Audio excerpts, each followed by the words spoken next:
Grand Hôtel.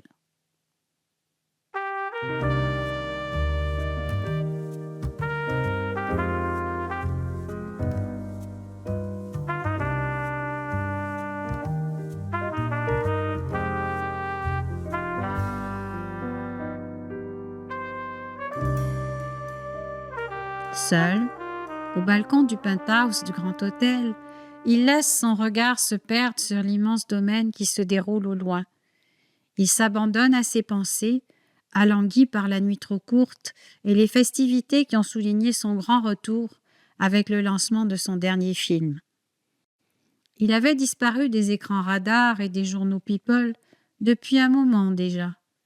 Usé par les aléas de sa carrière, les excès et les nuits qui finissent à l'aube, les films plus ou moins réussis et sa vie tapageuse, il se sentait envahi d'une immense lassitude.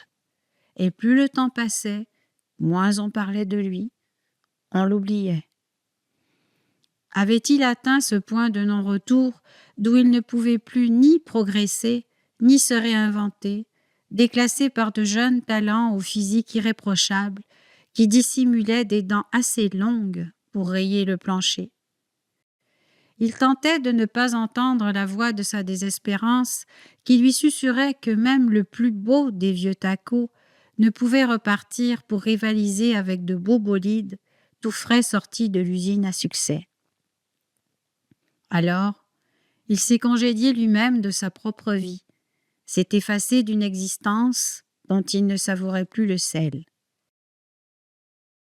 Seul maître à bord au volant d'un vieux tracteur, il reprend en main les rênes de sa destinée. Il marche souvent de longues heures dans les champs de lavande et s'écroule parfois, ivre de chaleur et de joie, dans les touffes odorantes qui lui rappellent les moments oubliés de l'enfance. Pendant qu'il se refait une santé, on l'oublie. Et lui, sans regret, se déleste jour après jour de l'orgueil et de la joie factice de ses gloires éphémères. Jour après jour, l'illusion lumineuse de son rêve passé de vedette s'évanouit dans la douceur crépusculaire des longues soirées d'été, seulement habitées des stridulations des grillons.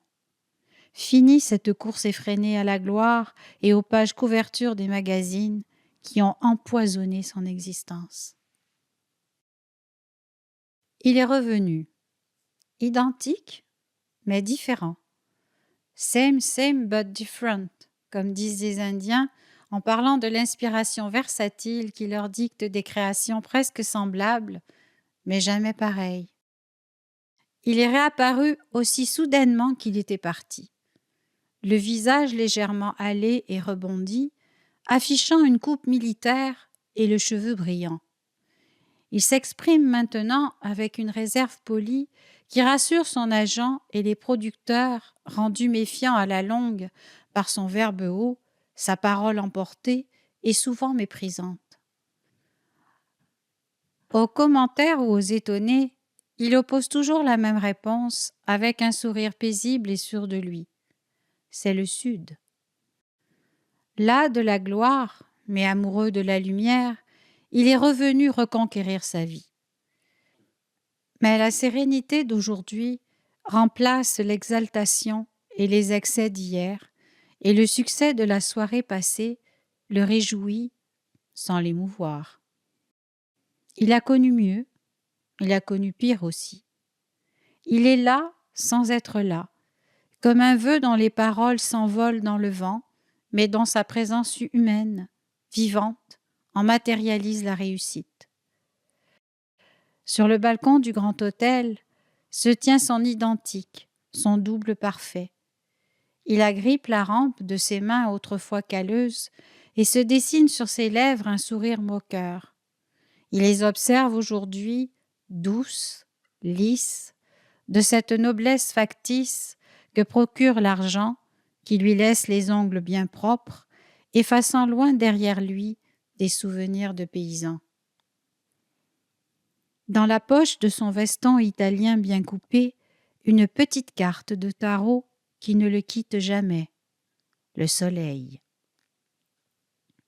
D'un geste lent, il caresse le souvenir de 2 enfants illégitimes, élevés en secret derrière le mur de pierre sèche de la vieille Bastide, identiques et noués. Le soleil les éclabousse de ses rayons, enlacés et complices, devant le mur qui abrite la honte de leur naissance. Illégitimes mais jumelles, leurs âmes vibrent à l'unisson, la face et le revers de la même médaille, le pile et face de la pièce qui joue aujourd'hui le hasard de leur destinée.